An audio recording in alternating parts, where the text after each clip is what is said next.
थे, बातचीत करते थे, बड़ा अच्छा लगता था। और ऐसे भावुक करने वाली दो दो बातें करी और झूठ मूठ को दुकानदार ने अपनी अंगोछा उठा के अपनी आंखों से लगा लिया। अब उनके तो मित्र थे, इनके तो खास पति। आहा, मैया तो रोना शुरू। इनकी बातें सुन के पतिदेव की याद आ रही। और जो मैया ने रोना प्रारंभ किया, आंसू निकलने लगे और धोती का पल्लू लेके आंखों से लगाया। इतनी देर में उन्होंने कैंची उठाई और बगल से थोड़ा सा सोना काट लिया।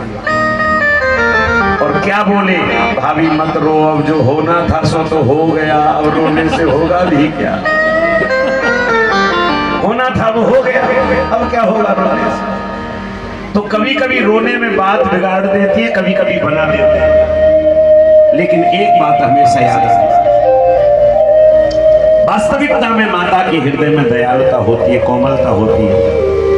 इंद्रपुत्र जयंत ने आकर के माता जानकी के चरणों में प्रणाम किया और जैसे प्रणाम किया चरण पकड़ लिए। राम जी क्रोध में खड़े हुए, जानकी मैया ने कहा क्षमा कर दीजिए। इंद्र ने एक बात कह दी, बोले मुझे नारद बाबा ने भेजा है। तो जानकी जी ने कहा अच्छा, गुरुजी ने भेजा है आपको। नारद जी को गुरुजी कहती थी जानकी मैया। तो इन्होंने कहा भैया नाथ इसको मत मारना। बोले क्यों नहीं मारे। बोले ये मेरा भाई है। भाई? बोले हाँ। तो बोले भाई कैसे हो गया। बोले गुरुदेव ने भेजा है, ये भी गुरुजी कह रहा है, मैं भी गुरुजी, तो कम से कम मेरा गुरु भाई तो हो ही गया, इसलिए दया कर दीजिए, इसको मत मारिए, इसको छोड़ दीजिए।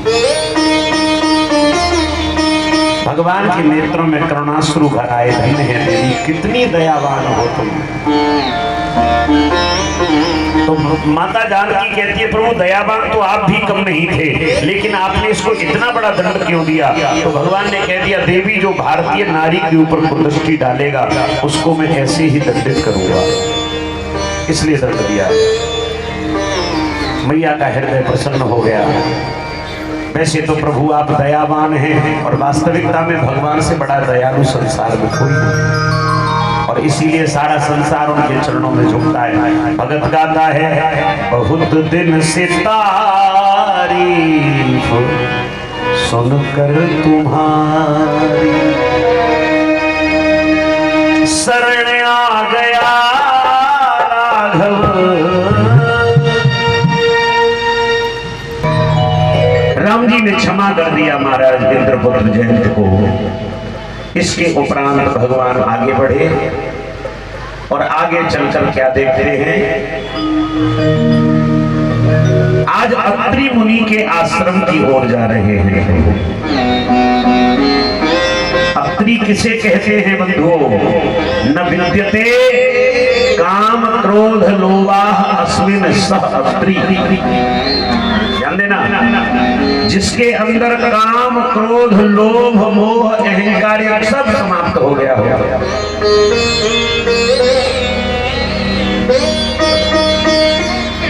उसी को अत्रि कहा गया है। न काम क्रोध लोभा,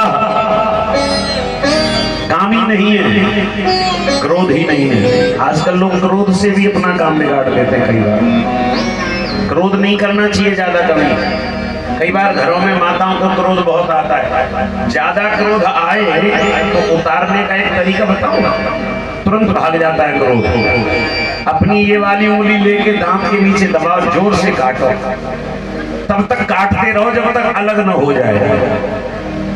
दोबारा क्रोध आएगा तो उससे पहले उंगली देखोगे छोटी सी, तो आएगा ही नहीं। हाँ, ईंट से भी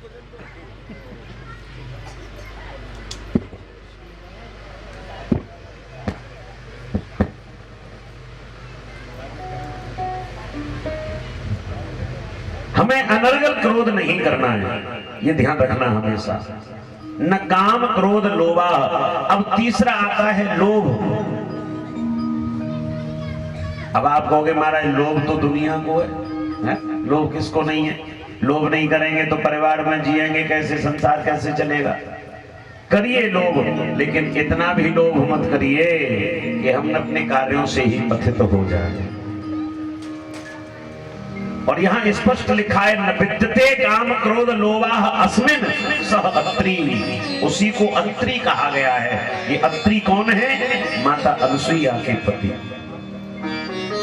माता अनसुईया के पति हैं अत्रि मुनि, जिन्हें कामी, जो कामी नहीं है, क्रोधी नहीं है और लोभी नहीं है। और ये तीन अगर हमारे जीवन से निकल जाएं तो समझना जीवन में आनंद ही आनंद है। आजकल व्यक्ति छोटी छोटी बातों पर क्रोध कर बैठता है और क्रोध में अपना नुकसान कर लेता है, बाद में कहता है अच्छे क्रोध किया। तो प्रभु श्री राघवेंद्र सरकार आज अत्रि मुनि के पास जा रहे हैं। राम जी ने कहा कि देवी अब हम अत्रि मुनि के आश्रम में चलेंगे। तो माता जानकी जी कहती हैं क्षमा करना प्रभु, वही अत्रि मुनि है क्या जिनके आश्रम में तीनों देवता गए थे? हाँ देवी, ये वही अत्रि मुनि है। तो मैंने सुना है कि तीनों देवताओं को बालक बना दिया, आखिर क्यों?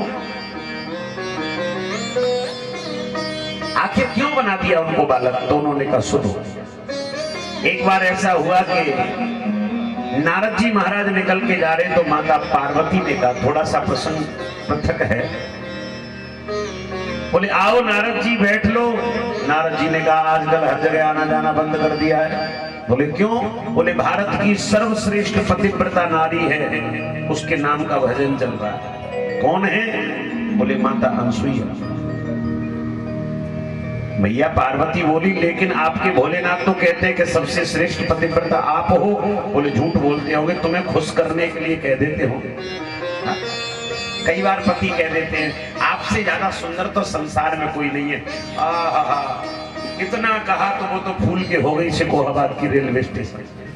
बोलने की वाह, हमसे ज्यादा सुंदर संसार में बताइए। तो बोले आपका मन रखने के लिए कह दिया होगा। उन्होंने कहा अच्छा। यही बात नारायण के यहाँ पहुंचे तो लक्ष्मी मैया ने बुलाया, तो लक्ष्मी मैया से कह दी। यही बात उन्होंने ब्रह्माणी ने बुलाया तो ब्रह्माणी से कह दी। अब तीनों देवियां बड़ी नाराज। तीनों देवता जब अपने अपने स्थान पर पहुंचे तो तीनों माताओं की आंखों में लालामी छाई है। देखो एक सत्य बात बता दूं, भाई लोग जब अपने घर जाते हैं तो सबसे पहले अपनी पत्नी की आंखों की ओर देखते हैं, आज का मिजाज क्या है। अगर थोड़ा गर्म मिजाज लगता है तो चुप बने रहते हैं, अपने आप रसोई में जाके भोजन निकाल के खा जाते हैं, और ठीक ठाक लगता है तो बातचीत करते हैं। ये सत्य बात है कि नहीं? हाँ? शंकर जी ने देखा माता की आंखों में लालामी, ब्रह्मा जी ने देखा ब्रह्माणी की आंखें लाल हैं, और उधर क्षीर सागर में भगवान विष्णु ने देखा तो भैया लक्ष्मी जी तो तिल मिला रही हैं। इन्होंने कहा देवी क्या बात है, आज क्रोध क्यों कर रही हो? बोले बात मत करिए राम से। अरे बताओ तो सही। बोले आपने हमसे झूठ बोला है। क्या बोला है? आपने ये कहा था कि सबसे बड़ी पतिव्रता आप हो। इन्होंने कहा सबसे बड़ी पतिव्रता आप हो, ये कहा था। इन्होंने कहा और नहीं तो क्या? बोले हमने तो सुना है कि सबसे बड़ी पतिव्रता नारी तो अनसुईया है। बोले कौन कहता है? बोले अगर नहीं कहता है तो जाओ जाकर के परीक्षण करके आइए। अब परीक्षण करने के लिए चलती है। तीनों देवता आकर के एक जगह विराजमान हो गए। तीनों देवता एक जगह आकर के विराजमान हुए, और जैसे एक जगह बैठे तीनों ने पूछा एक दूसरे से भैया कैसे आना हुआ, क्यों आए हो? तो इन्होंने कहा आना क्या हुआ, आज हमारी देवी ने कहा कि सर्वश्रेष्ठ पतिव्रता नारी का आप परीक्षण करके आइए। बहन जी आप बैठ जाओ, थोड़ी देर में जब भजन चले तब बांटना ही। बैठ जाओ, आप इनसे बोल दो बैठ जाए, व्यवधान होगा, बैठ जाइए थोड़ी देर में ना, अभी भजन आएगा ना तब बांट देना आराम से। बैठ ही रहो, शांति से बैठ जाओ। व्यवधान होता है कथा के बीच में, कोई भी प्रतिक्रिया नहीं करेगा इस प्रकार का। बैठ जाइए।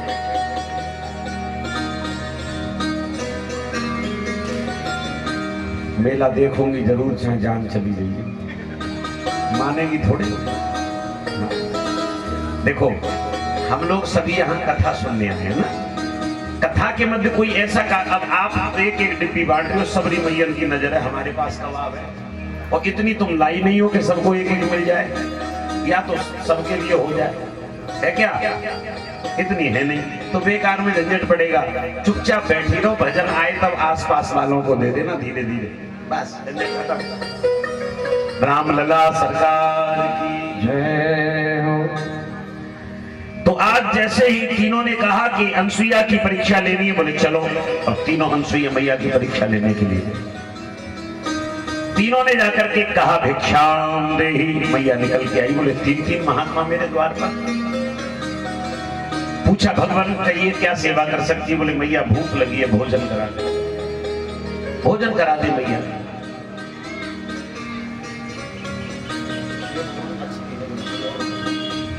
मैया भोजन करा दे। जैसी कहा कि भोजन करा दे,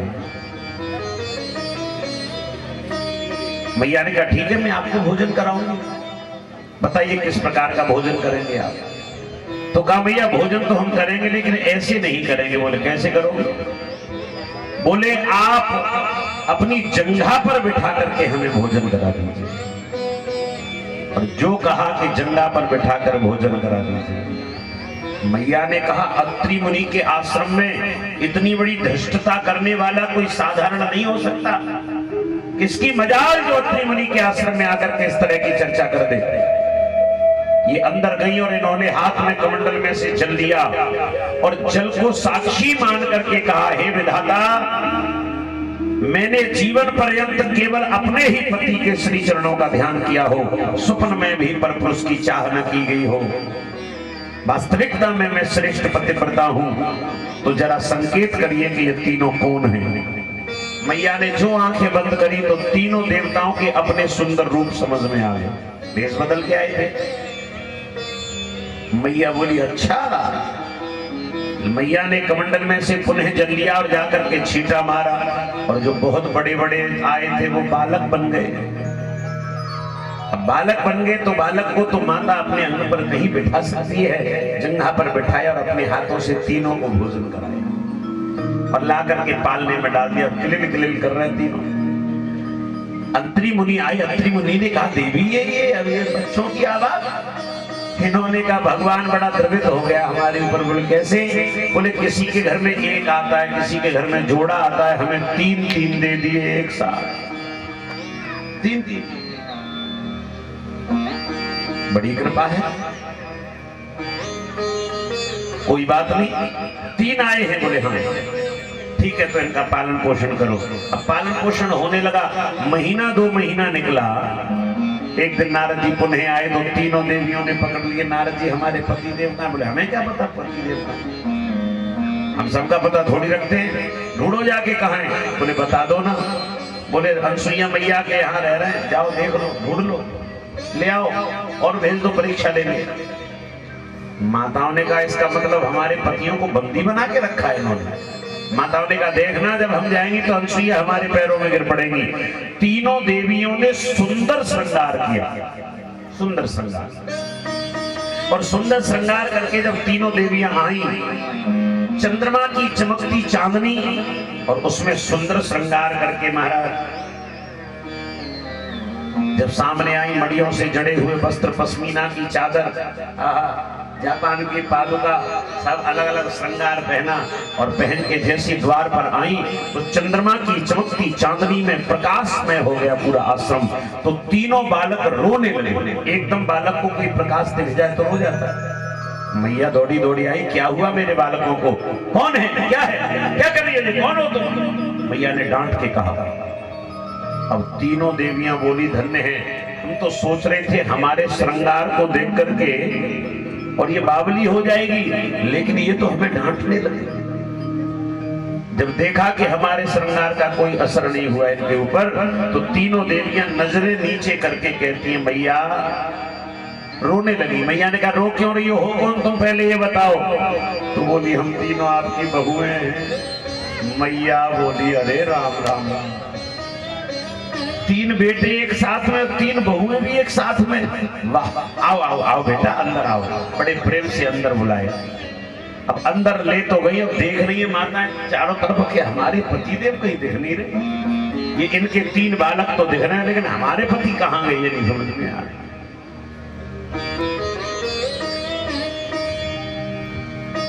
थोड़ी देर बाद तीनों बालक प्रसन्न हो गए। मैया इनके पैरों में नूपुर बांध देती है, और नूपुर बांधती है तो बड़े ठुमक कर चलते। ब्रह्मा विष्णु महेश झूल रहे और अनुसुईया के आंगन में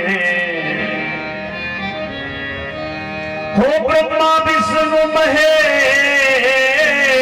झूल रहे अनुसुईया के आंगन में, और छोटे छोटे से बालक हैं बजत पंसरी